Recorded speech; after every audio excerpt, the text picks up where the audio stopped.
the autumn wind howled through the bare trees, carrying with it the promise of Halloween night. My friends and I had been looking forward to this day all year. We'd planned a night of frights and fun, but little did we know that this Halloween would turn into a nightmarish ordeal we'd never forget. Our adventure started with the legends of a forgotten cemetery deep in the woods, a place shrouded in mystery and fear.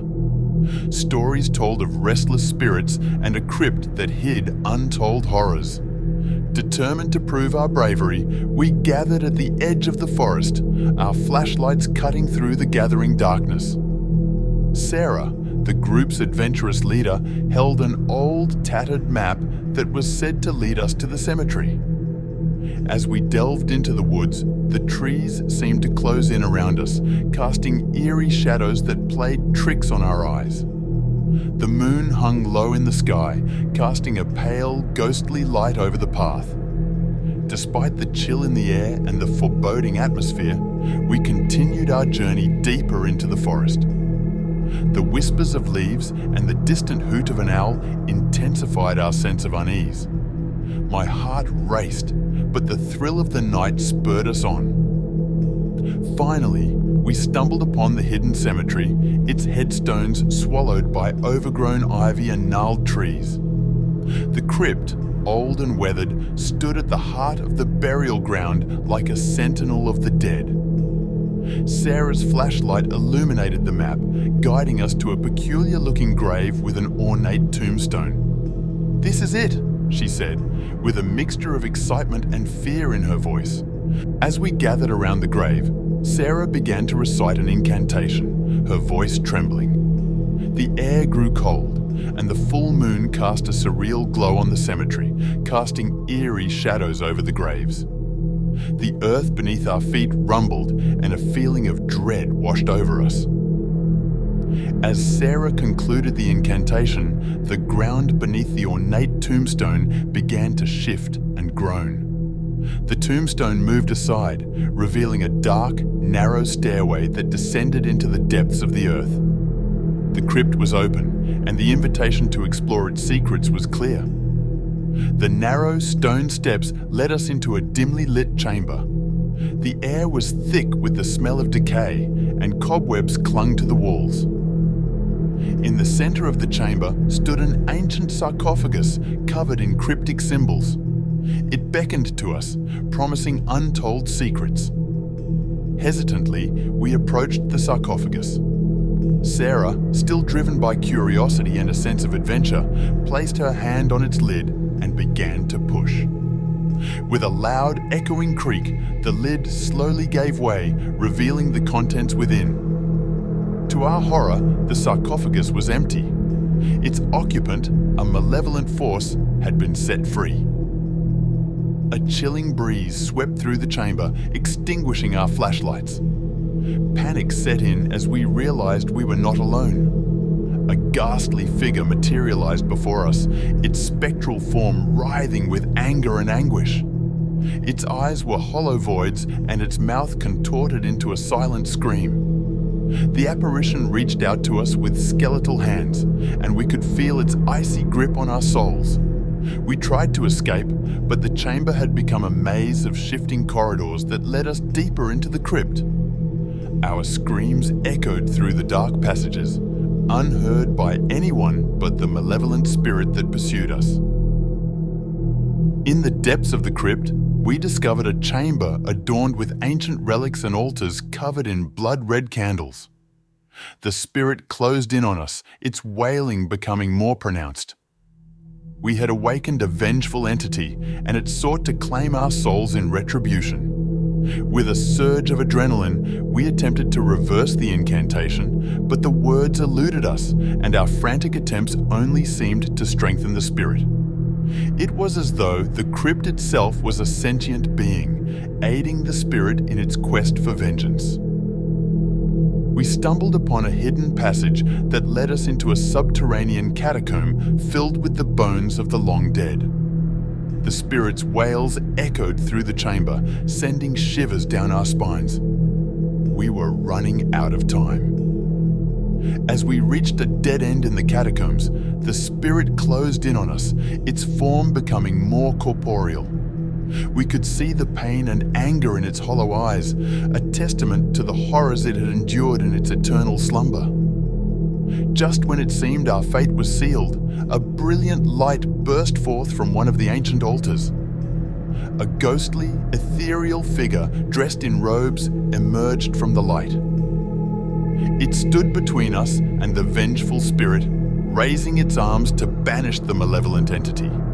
The catacombs trembled as a spectral battle ensued, a clash of dark and light forces. The ground quaked, and the air was filled with the sound of tortured screams. We watched in awe and terror as the spirit was consumed by the ethereal figure's power and vanished into nothingness. With the spirit banished, the catacombs fell silent.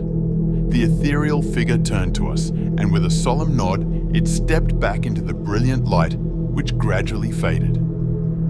We stumbled out of the crypt, exhausted and shaken. The moon had moved high in the sky, and dawn was approaching. Our Halloween adventure had taken an unexpected turn, leading us to a brush with the supernatural that we would never forget.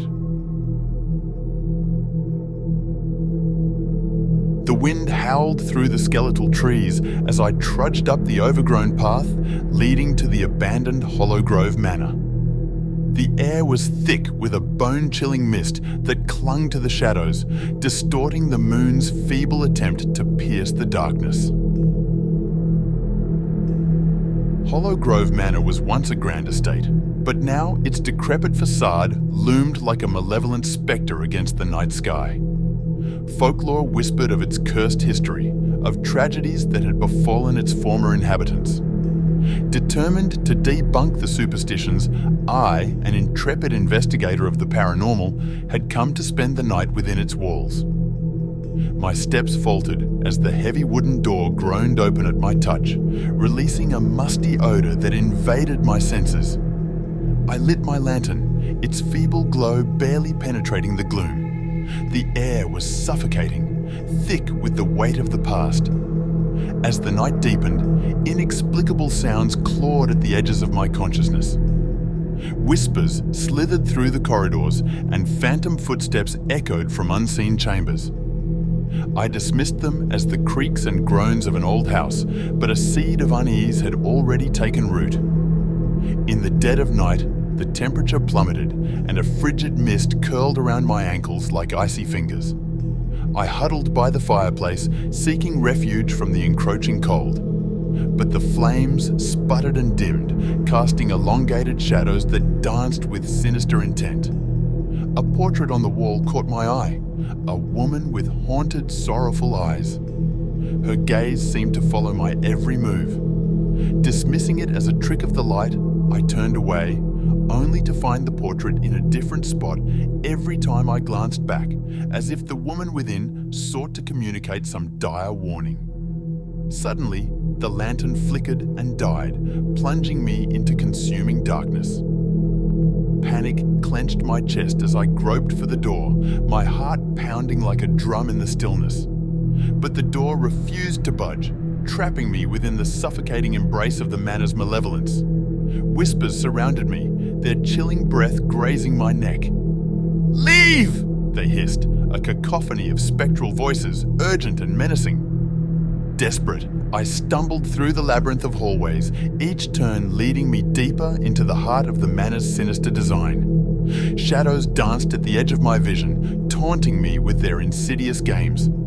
A low, mournful wail reverberated through the air, freezing my blood. It was the sound of despair, of souls trapped in an eternal torment. With each step, the oppressive weight of the house's history bore down on me, a burden too heavy to bear.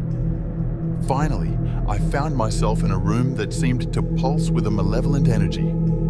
In its center stood an ancient ornate mirror, its surface tarnished and cracked. As I approached, my reflection twisted, contorting into a grotesque visage that mirrored the horror in my soul. In a desperate attempt to break the cycle of terror, I reached out to shatter the mirror. But as it fractured, the world around me spun into a maelstrom of chaos. Reality warped and twisted, dragging me into a nightmarish realm where time and space lost their meaning. When the tempest subsided, I found myself standing outside the manor, the first light of dawn breaking on the horizon. Hollow Grove Manor stood silent and lifeless, its secrets buried within. But as I walked away, a chill slithered down my spine. A voice echoed in my mind, a voice that was not my own. It whispered with chilling finality, "You freed us." The unexpected truth seeped into my bones. Hollow Grove Manor wasn't a prison for the spirits, it was their sanctuary.